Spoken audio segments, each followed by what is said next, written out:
네 실태가 지금 어떻게 되는지 알아야 투자를 할 수 있고 그렇죠? 이거를 모르고 뭘 주식을 투자하고 이게 말이 안 되는 거잖아요. 그렇죠? 우리 대표님의 자동차는 자산일까요? 아닐까요? 근데 쿠팡 택배기사한테 자동차는 와이프가 백세가 싶다는데 여보 또 자산이야?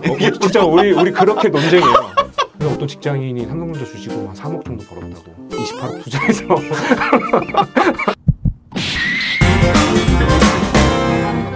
안녕하세요, 반갑습니다. 월간설은 서른비의 강혁진입니다. 오늘도 저희가 즐겁게 한번 이야기를 해보려고 하는데요, 함께 이야기 나눌 분을 소개해드리겠습니다. 강사이자 자영업자 윤정용입니다. 반갑습니다. 네.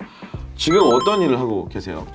누구나 회계할 수 있도록 또 회계책 쓰고요, 또 회계 강의하고 네. 종각역에서 조그만 요거트 가게 자영업까지? 네, 자영업하고 있습니다. 아, 그러시군요. 네. 그러면 지금 회계 책을 쓰고 강의를 한다고 하셨는데 네. 강의를 누구한테 하는 거예요? 회계 강의를? 네. 첫 책이 직장인형 회계하라입니다. 최근에 12세 찍었고요. 아, 12세. 네. 직장인이니까 직장인 대상으로 뭐 신세계나 SK 카카오, 뭐 한국자산관리공사 이런 데서 직장인 대상으로 회계 강의하고 있습니다. 저도 대학 때 이제 경영학을 복수 전공해가지고 회계학 수업을 듣긴 했는데 네. 굳이 우리가 회계를 이렇게 우리 삶에서 네. 필요한가요? 우리가 알아야 되는 이유가 네. 뭐예요? 살다 보면 계산이 필요한 순간이 있잖아요. 계산이. 네, 살다 보면 계산이 필요한 순간이 있습니다. 그렇죠. 네, 저는 회계는 라이프 스킬이라고 생각하거든요. 그러면 돈 계산을 할 때가 너무 많은 거예요. 돈 없이 우리가 살 수도 없고, 그렇죠. 돈을 벌고 모으고 쓰는 게 이게 다 회계라는 기술을 이용하는 거다. 돈을 모으는 기술이라고 생각하거든요. 아, 그래요? 부자 아빠 가난한 아빠 혹시 읽어봤어요? 책은 이제 최근에 나온 새로 나온 네. 책을 샀죠. 아, 새로 나온 거. 20주년 20주년 맞아. 특별판. 아, 저는 그 책을 좀 많이 읽어봤는데 그 책에서 내용을 보면 부자가 되고 싶으면 학교에서 배운 거 다 쓸데없고 회계를 배우라고 얘기하거든요. 회계를 알고 부자 아빠 가난 아빠를 읽는 거랑 모르고 읽는 거랑 완전 하늘과 땅 차이라고 생각합니다. 제가 생각할 때는 돈이 좀 다르게 보인다라고 생각해요. 돈이 다르게 보인다. 네네. 부자 아빠 가난한 아빠 책도 꼭 읽어봐야 되는 건가요, 그러면? 읽으셔도 되고 아니면 최근에 나온 뭐 부의 추월 차선이라는 책도 있고 뭐 천용록 대표님이 쓰신 부의 확장 네. 그런 책을 읽을 때도 회계를 아는 것과 모르는 것의 차이가 크다는 거죠. 그러니까 어떤 책을 읽든지 간에 일단 그렇죠. 내가 회계라는 걸 알고 읽어야 도움이 그렇죠. 된다. 그렇죠. 근데 회계가 뭐예요? 네. 회계 일단 아시는데 설명이 어려운 거죠. 그죠? 회계. 잘 모르고 설명하라고 회계가 뭐야 물어보면 전 네. 대답 못 할 것 같아요. 마케팅이 뭡니까? 마케팅이 이거 어렵잖아요. 이거 진짜 어려운 거예요. 네. 그래서 네이버에서 찾아보면은 그 어학사전에 회계가 뭐냐라고 했을 때 돈이 들어오고 나간 걸 세만 거. 한자로 쓰면은 이제 모을 회자에 셀 네. 개자예요. 그러니까 회사가 돈을 벌고 돈을 쓰고 돈이 남은 걸 이제 모아서 보는 거. 장부를 통해서 이제 기록을 하는 거. 네. 그걸 말하는 거죠. 쉽게 말하면 가계부 쓰는 거랑 똑같은 얘기네요. 똑같은 거죠. 기업도 가계부를 쓰는 거죠. 네. 그게 이제 재무제표라는 거고 돈에 대한 정보가 바로 회계. 회계하면은 정보라고 생각하면 되는 거죠. 회계는 정보다. 네, 그렇죠. 여기 책도 직장인이요 회계하라 돼 있는데 네네. 회사에서 보통 우리가 네. 필요하다고 생각하잖아요. 네네.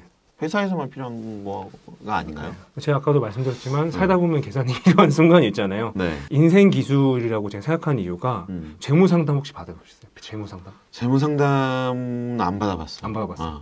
재무상담 받아보면 제일 처음에 작성하는 게 인생 재무제표. 인생 재무제표. 그러니까 내 총수익과 총비용 그리고 이제 빚을 제외한 나의 순자산이 얼마인지를 재무상태표 손익을 다 작성하게 돼요. 현재 나의 기준에서. 그렇죠. 네 실태가 지금 어떻게 되는지 알아야 투자를 할 수 있고 그렇죠. 앞을 미래를 어떻게 준비하는지를 네. 계산할 수 있는 거잖아요. 네. 그러니까 그런 거 하나에도 회계라는 게 작용한다는 거죠. 네. 회계라는 거는 기업의 머니 정보, 기업의 실태, 현재 상태를 파악하는 건데 우리 일상에서도 내 재무 상태가 어떻게 되는 거지?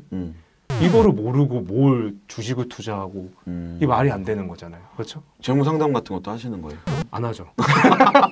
상담 받아야 합니다. 저도 회계를 업무로 대했을 때랑 이 회계를 라이프 스킬로 이용했을 때 완전히 달라요. 재무팀에서 회계를 일했을 때는 그게 정말 업무였어요. 그런데 그게 아니라 회계가 라이프 스킬이라는 거구나라는 거를 깨달은 건 얼마 안 됐어요. 얼마나 되신 거예요? 그게 한 1년, 2년 정도밖에 안 됐어요. 근데 그 후로 굉장히 많은 큰 변화가 있었죠. 네. 재무상담을 받으면 처음 하는 게 인생 재무제표. 그거를 꼭 이렇게 상담을 받아야 할 수 있는 거예요? 아니면 혼자서도 할 수 있는 거예요? 자기도 할 수 있죠. 내가 가진 자산이 얼마 되지? 자산 있으세요? 자산이 뭐 예를 들면 어떤 게 자산이죠? 예를 들면 회계에서 생각하는 자산은 좀 다르긴 해요. 근데 보통 사람들이 생각할 때는 재산이라는 생각을 하면 되죠. 재산이 뭐가 있을까요? 재산, 현금, 주식, 차, 그리고 집. 그렇죠, 집. 이런 큰 집이 있죠. 근데 이 자산을 마련하기 위해 든 돈, 그거를 회계에서는 부채와 자본으로 나누거든요. 아, 이제 어려워지기 시작하네요. 그렇죠. 부채는 근데 부채라는 거는 뭐겠습니까? 우리 빌려온 돈. 그렇죠. 내가 아파트를 마련했을 때, 이 아파트에서 실제 우리 집은 화장실 정도밖에 안 돼요. 이런 건 이거 은행에서 돈을 빌려 거의 이러고 빌리잖아요. 집이 뭐 한 5억이다. 그렇죠. 그러면 대출을 내가 40% 받았다. 그럼 2억은 그럼 40%면 2억이니까. 그렇죠. 2억은 부채. 네. 자본은 3억. 네, 네. 이렇게 되는 건가요? 그렇죠. 그렇게 합치면 5억이 자산. 그렇죠. 그렇게 되는 건가요? 그렇죠. 순 자산이라는 거는 내 돈. 순자산은 부채를 뺀 내 돈. 그 얘기를 하는 거죠. 그러니까 우리가 볼 때 사람들은 그 자산, 외형으로 보여지는 것만 보지만 재무상태표를 한번 작성해 보면 순 자산, 내 돈으로 마련한 건 이 정도인 거죠. 부채라는 거는 결국 남의 돈이기 때문에 비용이 발생하잖아요. 네. 근데 이자를 계속 내고 이걸 갚아야지만 이 아파트라는 거는 나의 순자산이 되는 거죠. 자동차 같은 경우는 우리가 기업에서는 얘를 자산으로 보나요? 자동차의 경우도 자산으로 보죠. 근데 이거를 회사에서 생각하는 자산의 구분과 우리 개인의 회계도 달라요. 우리 대표님의 자동차는 자산일까요? 아닐까요? 전 자산이라고 생각해요. 자산 생각해요? 네. 근데 회계에서 말하는 자산은 돈을 벌어다 주는 걸 얘기해요. 이 자산을 이용해서. 그냥 집에만 있고 그 차를 가지고 돈을 버세요? 그 차를 가지고 제가 빌려주거나 하지 제가 이제 이런 데 올 때 쓰고 하니까 근데 그게 돈을 벌어주면 벌어다 준다고 얘기하기가 어려울 수 있겠네요. 없어도 되는 거잖아요. 그렇죠. 오히려 버스 타도 되고 택시 타도 되고 오히려 돈을 먹고 있는 거잖아요. 주유비부터 뭐 보험료, 면허세 등 이게 더 많이 들어. 근데 쿠팡 택배 기사한테 자동차는 그건 이제 돈 버는 자산인 그거 없으면 돈이 벌죠. 이 자산에 대한 관점을 이제 회계에서 말하는 자산의 관점을 가져가면 자산이 다르게 보이는 거죠. 그럼 저한테는 차가 자산이 아니네요. 그렇죠. 아니죠. 굳이 그 차가 있을 필요 없죠. 근데 그 차를 팔면 돈이 생기죠. 현금이란 자산이. 그렇죠. 다음은 중고차 가격이 나오니까. 그렇죠, 그렇죠. 현금의 자산이 생기는 거죠. 그러면 자산이 맞는 거 아니에요? 자동차일 때는 아니잖아요. 자동차일 때는 아니고. 그때는 돈이 오히려 들어가는 거니까. 그럼 아까 말씀하신 그 인생 재무제표 설계할 때 차를 자산으로 넣을 수는 없는 건가요? 넣을 수는 있지만 구분할 수 있는 거죠. 그러니까 비용이 계속 발생하는 자산. 돈을 벌어다 주는 자산인지, 그렇죠. 수익형 돈을 자산인지, 계속 먹고 있는 자산인지. 그렇죠. 뭐 사치성 자산일 수도 있죠. 뭐 예를 들면 이 자산이라는 관점을 통해서 뭐 와이프가 어떤 백을 사고 싶다. 나 뭔가 좀 사고 싶어. 그럼 스스로 물어볼 수 있죠. 이거 자산인가? 이건 돈을 벌어다 주는 것인가? 그렇게 물어볼 수 있는 거잖아요. 와이프가 백 사고 싶다는데 여보, 이거 자산이야? 진짜 우리 그렇게 논쟁해요. 나 샤워 무슨 백 사고 싶어. 자산이니? 이거 갖다 팔면 돈 돼. 이러면 더 비싼 거 사려고 하는 거잖아. 하는 거죠. 예를 들면 아이패드 프로를 제가 아이패드가 나왔을 때 사고 싶었어요. 근데 스스로 물어본 거예요. 내가 자산인가? 아이패드가? 나한테 수익에 기여를 하나? 근데 봤더니 맥북이 있기 때문에 그것만 있어도 돈을 벌 수 있는 거야. 나 강의할 때. 그쵸, 얘는 그냥 기분이 약간 좋은 거지. 약간 뭐 멋있어 보이고. 좀 더 편리하고. 확장시키고 막 숨 착 쓰고. 그래서 보니까 그걸 안 사고 2018년도 12월에 그때 아이패드 프로 신형이 나왔기 때문에 보니까 삼성전자 주식이 그때 봤어요. 12월 31일 기준으로 한 38,000원대 정도 됐어요. 그 아이패드 살 돈으로 한 250만 원 정도 되는 돈으로 그냥 삼성전자 주식을 샀죠. 그러면 나한테 자산이 되는 거죠. 금융자산이 되는 거죠. 그 삼성전자 주식은 지금 어떻게 됐어요? 팔고 아이패드 프로를 그 차익분만큼 아이패드 프로를 샀고 또 삼성전자 주식을 또 사고 최근에 되게 많이 떨어졌었잖아요. 지금 30% 떨어졌다가 다시 20% 회복을 했죠. 그래서 어떤 직장인이 삼성전자 주식으로 한 3억 정도 벌었다고 28억 투자해서 어쨌든 요즘 주식 투자에도 되게 관심이 많잖아요. 그쵸. 근데 회계를 모르는 사람과 회계를 아는 사람이 주식 투자를 할 때 좋은 기업과 나쁜 기업을 선별할 때 누가 더 유리할까? 돈에 대한 정보, 재무제표라고 했잖아요. 재무제표 하나만 보더라도 망할 기업 아니면 계속 생존할 기업, 성장할 기업을 보는데 굉장히 유리하다. 재무제표 하나만으로도 그런 폭탄을 치울 수 있다.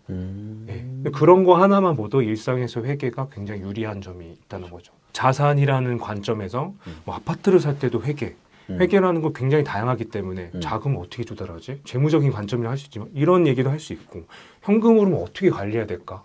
이것도 하나의 회계 관리인 거고요. 돈을 많이 번다고 해서 부자는 아니잖아요. 돈을 많이 벌면 부자가 아닌가요? 네, 예를 들면 스포츠 스타나 막 연예인들이 수억을 버는데 파산하잖아요. 그러니까 돈이 많이 버는 게 중요한 게 아니고 그렇죠. 내가 갖고 있는 게 그렇죠. 중요하다는 아까 말했던 자산이 많다고 해서 부자가 되는 게 아니라 순자산.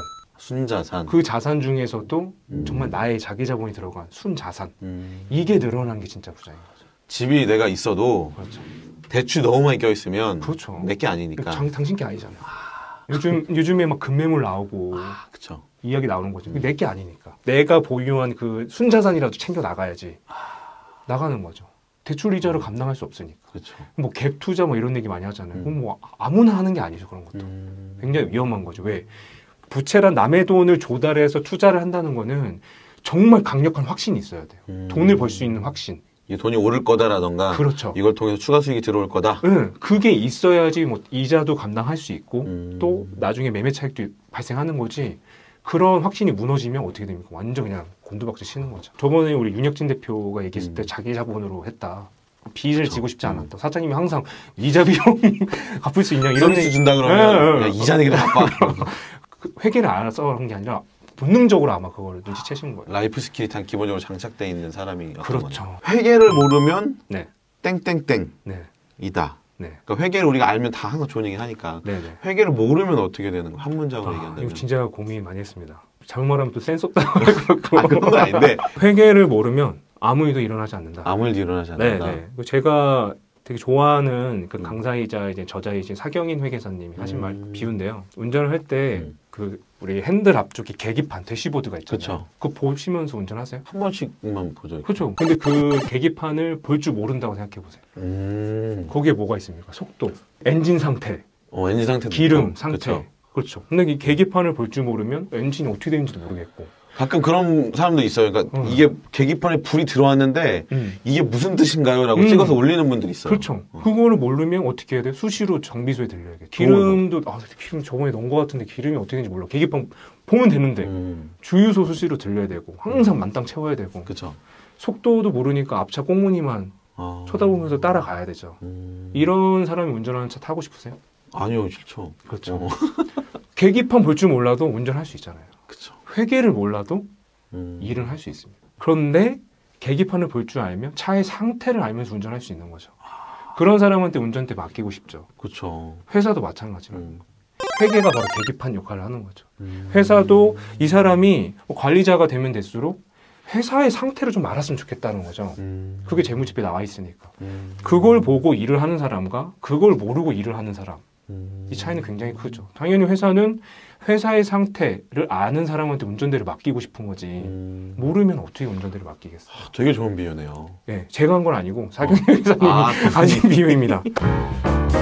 좋습니다. 저희가 그러면 다음 영상에서는 실제로 우리가 라이프 스킬이라고 얘기를 했잖아요. 네, 실제 우리 삶에 좀 더 구체적으로 어떻게 회계가 도움이 되는지 네. 이야기를 나눠보도록 하겠습니다. 알겠습니다. 영상 좋아요, 구독 부탁드리고요. 저희가 알림 설정까지 부탁드리겠습니다. 다음 영상에서 뵐게요. 감사합니다. 감사합니다.